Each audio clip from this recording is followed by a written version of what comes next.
കൂട്ടുകാരെ, അപ്പം നമ്മളിന്ന് ചെയ്യാൻ പോകുന്നത് നിങ്ങൾക്ക് വണ്ടി കണ്ടപ്പോൾ മനസ്സിലായി കാണും. അപ്പം ഇത് ഒലയാണ്. ഒലയുടെ S1 Pro ആണ്, വേരിയന്റ് ആണ് ഈ വണ്ടി എന്ന് പറയുന്നത്. അപ്പൊ നമ്മളിത് വാങ്ങിച്ചിട്ട് ഏകദേശം 1.25 വർഷമായി. 2023 ഏപ്രിലാണ് നമ്മൾ വാങ്ങിച്ചത്. 2024 ഏപ്രിൽ ആകുമ്പോൾ 2 വർഷമാവും. ഈ ഒരു 1.25 വർഷത്തിന്റെ ഇടയ്ക്ക് നമുക്ക് ഈ വണ്ടിയിൽ നിന്ന് കിട്ടിയ നമ്മുടെ റിവ്യൂ, ഇതിൽ പോസിറ്റീവും വരും നെഗറ്റീവും വരും. അപ്പൊ ഏതൊരു വണ്ടി എടുത്താലും അതിന് പോസിറ്റീവ് സൈഡും കാണും നെഗറ്റീവും കാണും. അപ്പൊ നമ്മൾ ഈ ഒരു വീഡിയോ ഡിസ്കസ് ചെയ്യാൻ പോകുന്നത് ഇതിന്റെ ഗുണങ്ങളും ദോഷങ്ങളും എന്തൊക്കെയാണെന്നുള്ളതാണ്. അപ്പം നമ്മൾ ഇത് എടുക്കുന്ന ടൈമിൽ നമുക്ക് ഓഫർ ഉണ്ടായിരുന്നു. ഏകദേശം 1,35,000 അടുപ്പിച്ചാണ് നമ്മൾ വണ്ടി എടുക്കുന്ന ആ ഒരു ടൈമിൽ. ശരിക്കും പറഞ്ഞാൽ പ്രൈസ് കൊണ്ടായാലും ഇതിന്റെ റേഞ്ച് കൊണ്ടായാലും പിന്നെ ഓടിച്ചു നോക്കിയപ്പോൾ കുറച്ചൊരു കംഫർട്ടബിൾ ആയിട്ട് തോന്നിയതും ഒലയാണ്. അതുകൊണ്ടാണ് നമ്മൾ ആ ടൈമിൽ ഏതെടുക്കാഞ്ഞത്. പിന്നെ അത് മാത്രമല്ല, ഞങ്ങളുടെ ഒരു കാഴ്ചപ്പാടിൽ അല്ലെങ്കിൽ ഒരു നമ്മുടെ ആ രണ്ട് വണ്ടി വെച്ച് കമ്പയർ ചെയ്തപ്പം കുറച്ചൊരു കാണാൻ ക്യൂട്ട് ഇതാണ്. കാരണം ഏതെന്റെ ബാക്ക് വശം എന്തോ എനിക്ക് അത്ര ഒരു ക്യൂട്ട്നെസ് തോന്നിയില്ല. അതുകൊണ്ടാണ് നമ്മൾ ഈ വണ്ടി ചൂസ് ചെയ്യാനുള്ള റീസണും അതുകൊണ്ട് തന്നെയാണ്. പിന്നെ നമുക്ക് ഈ ഒരു വർഷത്തിനുള്ളിൽ 1.25 വർഷത്തിനുള്ളിൽ ഏകദേശം 12,731 കിലോമീറ്റർ ഈ വണ്ടി ഓടിയിട്ടുണ്ട്. എൻ്റെ അഭിപ്രായത്തിൽ ഇലക്ട്രിക് വണ്ടികൾ നമ്മൾ വാങ്ങുവാണെന്നുണ്ടെങ്കിൽ കൂടുതൽ ദൂരം, അതായത് മാക്സിമം നമ്മൾ ഓടിയെങ്കിൽ മാത്രമേ അതുകൊണ്ട് മുതലാവാൻ പറ്റുള്ളൂ. അല്ലാതെ വീട്ടിൽ ഇലക്ട്രിക് വണ്ടി വാങ്ങിച്ചു വെച്ചിട്ട് ഓടാതിരുന്ന് കഴിഞ്ഞിട്ട് പ്രയോജനമില്ല. കാരണം നമ്മൾ ഇപ്പോഴത്തെ പെട്രോളിന്റെ റേറ്റ് നമുക്ക് അറിയാമല്ലോ. അപ്പം ഞങ്ങൾ ഇത് കാൽക്കുലേറ്റ് ചെയ്യുവാണെങ്കിൽ ഏകദേശം 10,000-20,000 രൂപയോളം നമ്മൾ ഇപ്പോഴത്തെ പെട്രോളിന്റെ റേറ്റ് വെച്ചിട്ട് നമുക്ക് ലാഭം ആയിട്ടുണ്ട്. പിന്നെ ഇലക്ട്രിക് ബില്ലിന്റെ അകത്ത് നമുക്ക് നോർമലി വരുന്ന നമ്മുടെ ബില്ലിൽ നിന്ന് ഒരു 100-300 രൂപയും കൂടി അഡീഷണൽ ആവുന്നുണ്ട്. അത്രയുള്ള ഡിഫറൻസ്. എങ്ങനെ നോക്കിയാലും ഏത് റേഞ്ച് നോക്കിയാലും നമുക്ക് എന്തുകൊണ്ട് ബെനിഫിറ്റ് തന്നെയാണ് ഇലക്ട്രിക് വണ്ടിയിൽ. ഇനി ഭാവിയിലും നമുക്കറിയാം ഈ പറയുന്ന പെട്രോൾ ആയാലും ഡീസൽ ആയാലും അതിന്റെ ഉപയോഗം കൂടുന്നതിനനുസരിച്ച് ഇനിയിപ്പം നമ്മൾ പൊല്യൂഷൻ ലെസ് ആയിട്ടുള്ള CNG പോലെയുള്ള വണ്ടികളും അതേപോലെ തന്നെ ഇലക്ട്രിക് വണ്ടികളുടെ ഉപയോഗം ഇനി തീർച്ചയായിട്ടും കൂടിക്കൊണ്ട് വരുന്ന ഒരു കാലഘട്ടമാണ് ഈ വരാൻ പോകുന്നത്. സോ അതുകൊണ്ട് എൻ്റെ അഭിപ്രായത്തിൽ ഡെയിലി നമുക്ക് ഇപ്പം ഞങ്ങൾ ഈ വണ്ടി ചൂസ് ചെയ്യേണ്ട മെയിൻ റീസൺ തന്നെ മീൻസ് ഇലക്ട്രിക് വണ്ടി എടുക്കാനുള്ള മെയിൻ കാരണം എന്ന് പറയുന്നത് എൻ്റെ ഹസ്ബൻഡ് വേണ്ടത്താണ് വർക്ക് ചെയ്യുന്നത്. സോ ഡെയിലി നമുക്ക് പോയി വരണം. കൊല്ലത്ത് റെയിൽവേ സ്റ്റേഷന് വണ്ടി വെച്ചിട്ടാണ് പോകുന്നത്. അപ്പം നമ്മുടെ ഇവിടുന്ന് റെയിൽവേ സ്റ്റേഷൻ വരെ ഏകദേശം 10-22 കിലോമീറ്റർ ഉണ്ട്. അപ്പം 2 വീലിൽ നമ്മൾ നോക്കുമ്പോൾ ഏകദേശം 10-47 കിലോമീറ്റർ എന്നും ഡെയിലി ഓടണം. അങ്ങനെ വെച്ച് നോക്കുമ്പോൾ നമ്മുടെ ഇപ്പോഴത്തെ പെട്രോൾ വെച്ച് നോക്കുകയാണെങ്കിൽ നമുക്കത് ഭയങ്കര ബുദ്ധിമുട്ടാണ്, ഭയങ്കര എക്സ്പെൻസീവ് ആണ് തോന്നി. അതുകൊണ്ടാണ് നമ്മൾ പെട്ടെന്ന് തന്നെ ഒരു ഇലക്ട്രിക് വണ്ടി എടുക്കാനുള്ള റീസണും അത് തന്നെയാണ്. കാരണം നമുക്ക് ഡെയിലി ഒരു 10-47 കിലോമീറ്റർ ഓടുക എന്ന് വെച്ച് കഴിഞ്ഞാൽ നല്ലൊരു കാര്യം തന്നെയാണ്. അപ്പം അതാണ് നമ്മൾ മെയിനായിട്ട് ഈ വണ്ടി എടുക്കാനുള്ള മെയിൻ റീസൺ എന്ന് പറയുന്നത്. അപ്പം ഞാൻ ഇത്രയൊക്കെ പറയുന്നുള്ളൂ. അപ്പം ഈ വണ്ടി ശരിക്കും പറഞ്ഞാൽ ഞാൻ പറഞ്ഞില്ലേ, ഞാൻ വല്ലപ്പോഴും എടുക്കാറുള്ളൂ. ഏറ്റവും കൂടുതൽ യൂസ് ചെയ്തിട്ടുള്ളത് ഹസ്ബൻഡ് തന്നെയാണ്. അപ്പം പുള്ളിക്കാരന് ഇതിനെക്കുറിച്ചുള്ള എല്ലാ റിവ്യൂസും പോസിറ്റീവ് നെഗറ്റീവുള്ള എല്ലാ കാര്യം ഡീറ്റെയിൽ ആയിട്ട് ഡിസ്കസ് ചെയ്ത് തരുന്നതായിരിക്കും. അപ്പോൾ ചാച്ചനെല്ലാം പറഞ്ഞു തരും. നമുക്ക് ഇതിൻ്റെ ഒരു യൂസർ എക്സ്പീരിയൻസ് എൻ്റെ ഒരു അനുഭവത്തിൽ ഞാൻ ഏകദേശം ഒരു 1.5 വർഷത്തോളം വണ്ടി ഉപയോഗിക്കുന്നുണ്ട്. സോ ഇതിൽ ഉപയോഗിച്ചതിന് മെയിനായിട്ട് എനിക്ക് തോന്നിയ ഗുണങ്ങൾ എന്ന് പറഞ്ഞാൽ ഈ വണ്ടി കീലെസ് എൻട്രിയാണ്. സോ ഇതേപോലെ നമുക്ക് ഇവിടെ പവർ ബട്ടൺ ഓൺ ആക്കിയിട്ട് നമ്മുടെ പാസ്വേഡ് അടിക്കുമ്പോഴത്തേക്ക് നമുക്കിത് ഓണായി കിട്ടുന്നതായിരിക്കും. സോ അതേപോലെ തന്നെ ഇത് നമ്മുടെ ഫോണിൽ ബ്ലൂടൂത്ത് വഴി നമുക്കിത് ഇത് കൺട്രോൾ ചെയ്യാം. ഇതിനകത്ത് ഒരു ആപ്പുണ്ട് ഓലയുടെ. സോ അത് വെച്ചാൽ ലോക്ക് ആൻഡ് അൺലോക്ക് അല്ലെങ്കിൽ ബൂട്ടെല്ലാം തുറക്കാൻ നമുക്ക് പറ്റും. അതേപോലെ തന്നെ ഇതിൻ്റെ പ്രോക്സിമേറ്റ് അൺലോക്ക് എന്ന് പറഞ്ഞ് ഇത്രയും നമ്മൾ ഏകദേശം വണ്ടിയുടെ അടുത്ത് വരുമ്പോഴത്തേക്ക് വണ്ടി ഓട്ടോമാറ്റിക്കലി അൺലോക്ക് ആവുന്ന ഒരു ഫെസിലിറ്റിയും ഇപ്പോൾ ഉണ്ട്.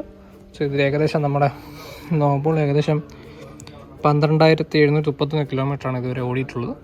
സോ ഇതിനകത്ത് നമുക്ക് കുറേ കാര്യം, ഇതിനകത്ത് ഈ ലെഫ്റ്റ് സൈഡിൽ കാണുന്നതാണ് ബാറ്ററിയുടെ പെർസെൻറ്റേജ്. അതേപോലെ തന്നെ ബൂട്ട് അൺലോക്ക് ആക്കാനുള്ള ഓപ്ഷനാണ്. Side stand, Bluetooth. ഇതേപോലെ തന്നെ ഇതിനകത്ത് ഓരോ പിന്നെ ഇൻബിൽട്ട് മാപ്പ് പ്രൊവൈഡ് ചെയ്യുന്നുണ്ട്. സോ എവിടെയെങ്കിലുമൊക്കെ നമുക്ക് പോകണമെങ്കിൽ ലൊക്കേഷൻ അടിച്ചു കൊടുത്ത് നമുക്ക് ഈസി ആയിട്ട് പോകാൻ പറ്റും. പിന്നെ ഇതിനകത്ത് മെയിനായിട്ട് 3 മോഡുകളാണ് അവർ പ്രൊവൈഡ് ചെയ്യുന്നത്: eco, normal, sports and hyper. So normal മോഡിൽ നമുക്ക് ഒരാളൊക്കെയാണ് ഇപ്പോൾ നമുക്ക് നോർമൽ മോഡ് ഉപയോഗിക്കുന്നതാണ്. സ്പോർട്സിന് ഉപയോഗിക്കുന്നത് നമുക്ക് കുറച്ചും കൂടെ ഇപ്പോൾ 2 പേരൊക്കെ ഇരുന്ന് പോവുകയാണെങ്കിൽ സ്പോർട്സ് ഇട്ട് നമുക്ക് കുറച്ചും കൂടെ പവർ കിട്ടും. അതേപോലെ തന്നെ നമ്മുടെ ബാറ്ററി കുറയും. സോ ഇതേപോലെ മോഡിൽ എടുക്കുന്നതുകൊണ്ട് ബാറ്ററി പവറും കുറയുന്നതായിരിക്കും. ഹൈപ്പർ മോഡ് ഒരു രക്ഷയില്ലാത്തൊരു മോഡാണ്. നല്ല ഹൈ പവറിലാണ് നമുക്ക് ഏകദേശം ഞാനൊരു സ്പീഡിൽ പോകുന്ന കുറ്റകാരാണ്. ഞാൻ ടെസ്റ്റ് ചെയ്യാൻ വേണ്ടി ഏകദേശം നല്ല റോഡ് കിട്ടിയപ്പോൾ ഏകദേശം ഒരു 100 കിലോമീറ്റർ തന്നെ പെട്ടെന്ന് തന്നെ നമുക്ക് ക്രൂസ് ചെയ്യാൻ പറ്റിയിട്ടുണ്ട്.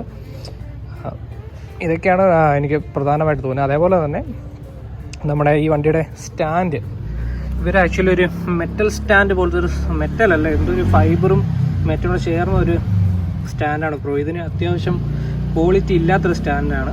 സോ ഇതിനകത്ത് നമ്മൾ അത്യാവശ്യം വെയിറ്റോ ആരെങ്കിലും വന്ന് സൈഡ് ചേരി ഇരിക്കുകയാണെങ്കിൽ ഇത് പെട്ടെന്ന് ഒടിഞ്ഞു പോകാനുള്ളൊരു പ്രവണതയുണ്ട്. അപ്പോൾ ഇതുവരെ എനിക്കങ്ങനെ പറ്റിയിട്ടില്ല.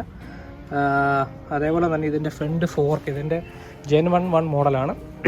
ഇതിന് ആ സമയത്തൊക്കെ ഇറങ്ങിയപ്പോൾ ഒത്തിരി പേർക്ക് ഈ ഫ്രണ്ട് സസ്പെൻഷൻ ഒടിഞ്ഞ് പോകാനുള്ളൊരു കംപ്ലൈൻറ്റുകൾ നിറയെ റിപ്പോർട്ട് ചെയ്തിട്ടുണ്ട്. പിന്നെ ഞാൻ എടുക്കുന്ന സമയത്ത് അവർ അപ്ഡേറ്റഡ് ആയിട്ടുള്ള ഒരു സസ്പെൻഷനാണ് ഇറങ്ങി. ഇതുവരെ എനിക്ക് അങ്ങനെ പ്രത്യേകിച്ച് പ്രശ്നങ്ങളും സസ്പെൻഷൻ ഭാഗത്ത് ഉണ്ടായിട്ടില്ല.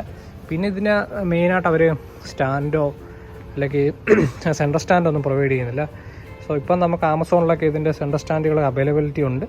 ബട്ട് ഇത് ചില സ്റ്റാൻഡുകൾ നമ്മൾ റിവ്യൂസൊക്കെ നോക്കി ആരെങ്കിലും സ്റ്റാൻഡ് മേടിക്കാവും, അല്ലെങ്കിൽ ചിലതൊന്നും കറക്റ്റ് ഇതിനകത്ത് സപ്പോർട്ട് ചെയ്യും. അടുത്തത് ഞാൻ ഇതിൻ്റെ ബൂട്ടൊന്ന് ഓപ്പൺ ആക്കി കാണിക്കാം. നമുക്ക് ബൂട്ട് ഓപ്പൺ ചെയ്യാൻ പ്രത്യേകിച്ച് താക്കോലോ ഒന്നുമില്ല. നമുക്ക് ഈ സെൻട്രൽ കൺസോളിൽ തന്നെ ഒരു ബൂട്ട് ഓപ്പൺ ചെയ്യാനുള്ള ഒരു ഓപ്ഷൻ ഉണ്ട്.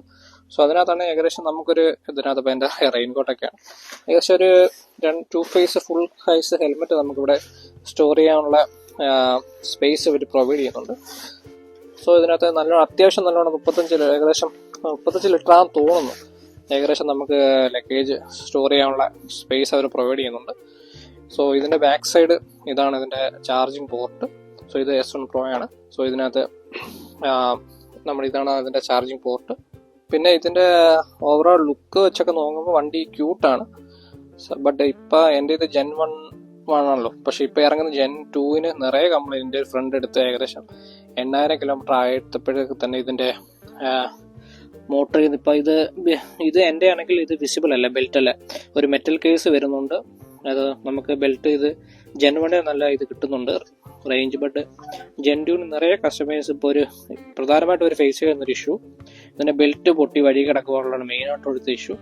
എൻ്റെ ഒരു ഫ്രണ്ട് തന്നെ ഏകദേശം ഒരു 8000 കിലോമീറ്റർ ആകുന്നതിനും ബെൽറ്റ് പൊട്ടി നമ്മൾ സർവീസ് സെൻറ്ററിൽ വിളിച്ചാൽ അവരുടെ ഒന്നും സ്റ്റോക്ക് ഇല്ലെന്ന് അവർ പറയുന്നത്. വണ്ടി അവിടെ വെച്ചിട്ട് പോകണം, അല്ലെങ്കിൽ 1 ആഴ്ച 2 ആഴ്ചയൊക്കെ എടുക്കും ബെൽറ്റൊക്കെ റീപ്ലേസ് ചെയ്ത് കിട്ടണമെങ്കിൽ. പിന്നെ അവർ ഇതിനകത്ത് കുറേ ഫെസിലിറ്റീസ് പ്രൊവൈഡ് ചെയ്യുന്നു. നമുക്ക് ഏറ്റത്തോ ഇറക്കത്തോ വരലോ നമുക്ക് ബ്രേക്ക് പിടിക്കാതെ തന്നെ motor assist, hill hold assist തരുന്നുണ്ട്. അതേപോലെ തന്നെ അവർ 2 സ്പീക്കറുകൾ ഇവിടെ ലെഫ്റ്റ് ആൻഡ് റൈറ്റ് തരുന്നുണ്ട്. സോ അതുകൊണ്ട് നമുക്ക് പാട്ടൊക്കെ ഇട്ട് പോകാം. ഞാൻ കുറേ പേരെ കണ്ട റോഡിലൂടെ പാട്ടൊക്കെ ഇട്ട് ജോളിയായിട്ട് വണ്ടി ഓടിച്ച് പോകുന്നവർ. സോ ഇതെല്ലാം വാട്ടർ പ്രൂഫാണ്, അങ്ങനെ വെള്ളം കയറി അങ്ങനെ പ്രശ്നങ്ങളൊന്നും ഇതുവരെ ഉണ്ടായിട്ടില്ല. പിന്നെ എൻ്റെ ഒരു മെയിൻ പ്രോബ്ലം എന്ന് പറഞ്ഞാൽ നമുക്ക് ഈ ഫുട്ബോർഡ് ആക്ച്വലി ഫ്ലാറ്റ് അല്ല. സോ നമുക്ക് എന്തെങ്കിലും അതുകൊണ്ട് ലഗേജോ അങ്ങനെ എന്തെങ്കിലും കൊണ്ടുപോകണമെങ്കിൽ ഭയങ്കര ബുദ്ധിമുട്ടാണ്. അതേപോലെ തന്നെ ഒരു ക്വാളിറ്റി ഇല്ലാത്തൊരു ഇതിൻ്റെ ഒരു അടിവശമൊക്കെ ഒരു ഫൈബറിലാണ് തന്നിരിക്കുന്നത്. അത് അത്യാവശ്യം നമുക്ക് ലഗേജ് ഒന്നും കയറ്റിയാണ്ട് ഇത് തന്നെ ഏകദേശം ഇത് പൊട്ടിയിരിക്കുകയാണ് സംഭവം.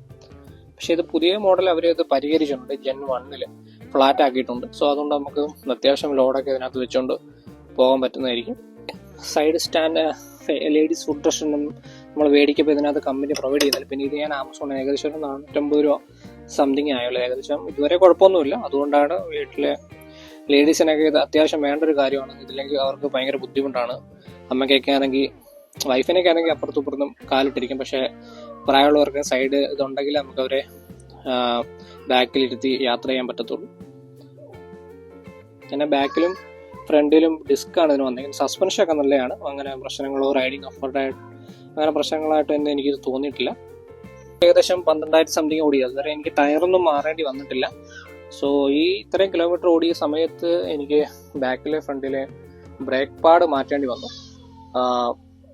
ഫ്രണ്ടിൽ ഏകദേശം എനിക്ക് 10,000 കിലോമീറ്റർ ആയപ്പോഴത്തേക്ക് ഫ്രണ്ട് മാറേണ്ട, ബാക്കിൽ ഏകദേശം ഒരു 9,000 സംതിങ് ആയപ്പോഴത്തേക്ക് അത് മാറേണ്ടി വന്നു.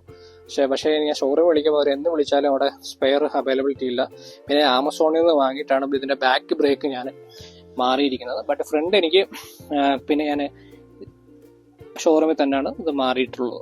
പക്ഷേ നമ്മുടെ സ്കൂട്ടറിൻ്റെ കൂട്ട് അങ്ങനെ ഓയിൽ ചേഞ്ചോ അങ്ങനെ പീരിയോഡിക്കലി സർവീസ് ഒന്നുമില്ല. ബ്രേക്ക് പാഡ് നമ്മൾ അത് നോർമലായിട്ടൊന്ന് എല്ലാവട്ടും ഒന്ന് ചെക്ക് ചെയ്യുക.